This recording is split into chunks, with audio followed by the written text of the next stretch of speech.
What's going on, guys? Now, this is not an update video for my main subscribers that have been with me. I promised to do a monthly update. This is actually more along the lines of kind of keeping a watchful eye, and in relation to the Mojo Thought You Should Know video that I put up about the snipers coordinated attack. Now, this is an old story. This happened in April. So why am I bringing it up as if it's something fresh? Because they're posting out of the blue news on this. And apparently, based on all of their...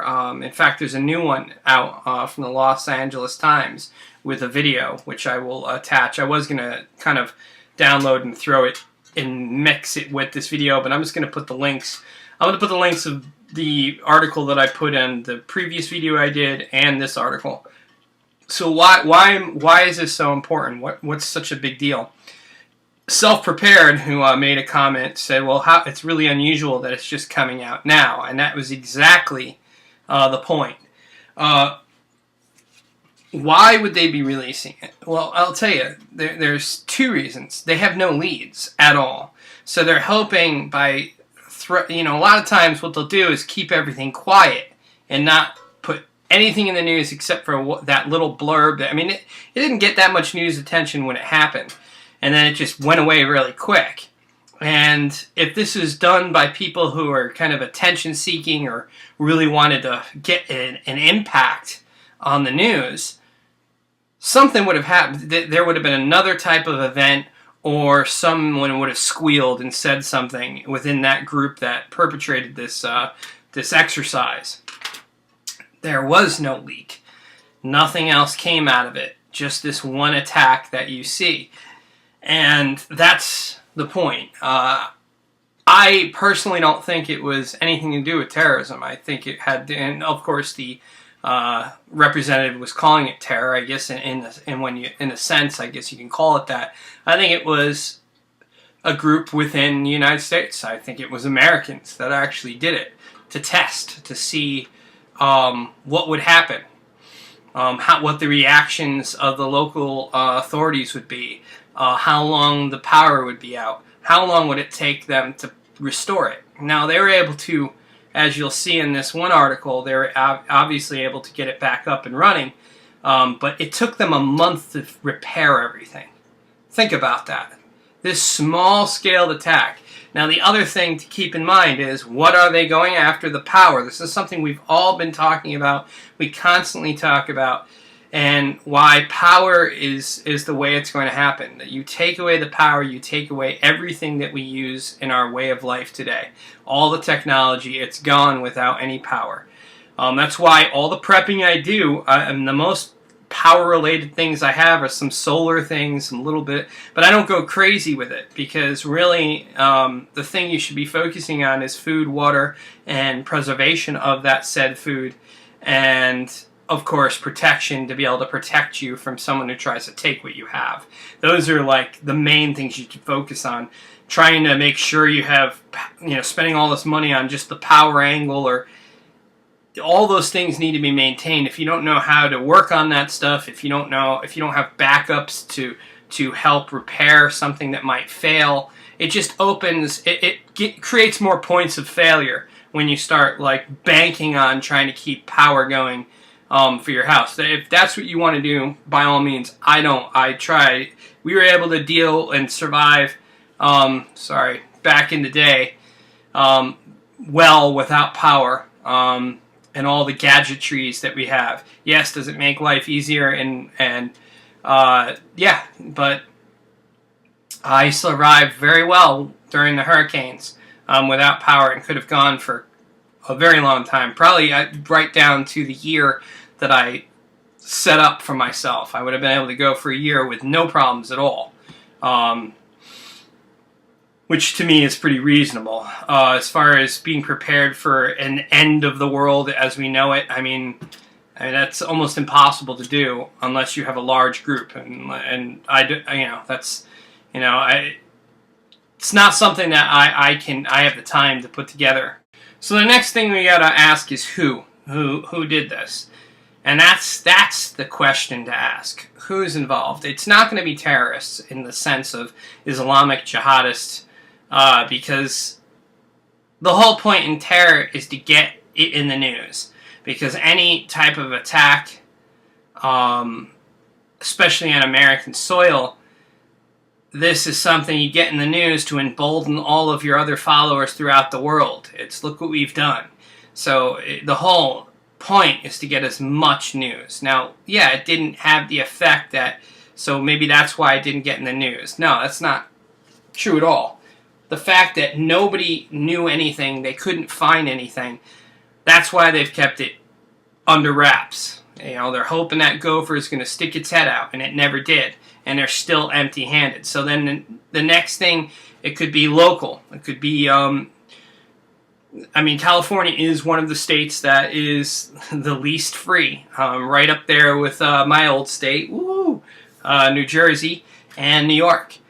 But California is just constantly in this monetary state of near bankruptcy, and they just keep putting more constricted gun laws to the point where gun manufacturers are not selling their guns just out of protest, so they don't have to accommodate to these outrageous laws that they have, gun laws. So it could be groups that are of that faction to finally act out, you know, based on the frustration, because there is that frustration out there. I mean, a lot of people on YouTube here, I've watched some of their videos, and you just see that tension. I see the tension all around me.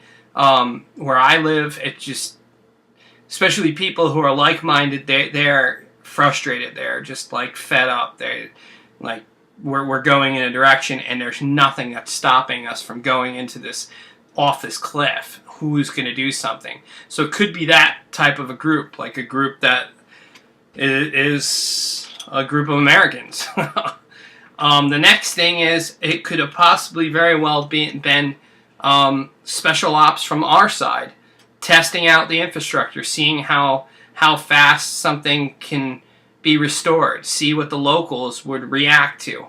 I don't know. Those are the questions that should be asked. But more importantly, always keep your preps up in the lines of power being gone. That is, should be, you should, I know Bear Prepper and Pet Prepper, and I'm going to have to like get in touch with them just so, because I want to be able to support their contests that they do. The biggest thing you can do in your preparation, one of the biggest things, is shut your power off for a couple of days. Literally shut it off and see how you do. And that's where you're going to learn. You're going to learn the most doing that. And that's one of their contests that they do. Now it's becoming like a yearly thing. Now, I haven't been in touch on that end, like to find out what's going on. I know they're going to, in the new year, start up this contest. So as when I find out, I'm definitely going to post on here. And I'm definitely going to give something to support that, because that's a great thing. And if you haven't had that opportunity, whether it'll be nature forcing you to go through it, or just shutting it off on your own and seeing how you fare, because that's where the attacks are going to go. They're going to go to take out that power. They're going to take out what makes society function. I was in a restaurant eating, and and we were just about to get our check, and the power just went out for no reason. There was like no snow. It was cold out. And the power in the whole area where I live was gone. Just no, I still haven't found out what the heck happened. And the girl, who was like 20-something years old, I guess her mom was working in the back of where they cook, and she's freaking out. She's like, "Mom, what's going on?" And of course, me being the prepared person I am, I usually always have a flashlight on me at all times. So I literally clicked it on, helped them find their flashlights, and luckily they were able to print out, luckily or unluckily, they were able to print out my bill. They printed it out prior to the power going out, so I was able to paid with cash, and on I went. But you saw the panic of power going out when there was no reason for it. I mean, when you have the preparedness, knowing the storm's coming or you're in the midst of a storm, you can kind of be mentally prepare. But when it's gone for no reason, it's a great psychological effect on the populace. It causes people to freak out. That's kind of what you want. You want the instability of the societal structure. So the authorities, if that societal structure really starts to freak out and panic, then the authorities have to quell that whole problem. Actually deal with that, along with whatever else could ensue after some type of power outage. But it's just food for thought. I really thought it was important to really look at why this came, why these stories were popping up now, and some of the things that they're now printing. Like, it took them a month to repair it all, even though they got the power right back up. A month? Let me tell you, that's crazy. Like, I don't know how you could take a month to repair all that. I know when I was in the fiber optic department, we would splice 432 counts within hours.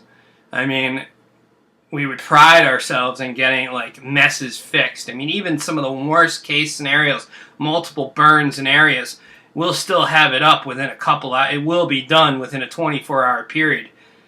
It's unbelievable how long it took them to fix that.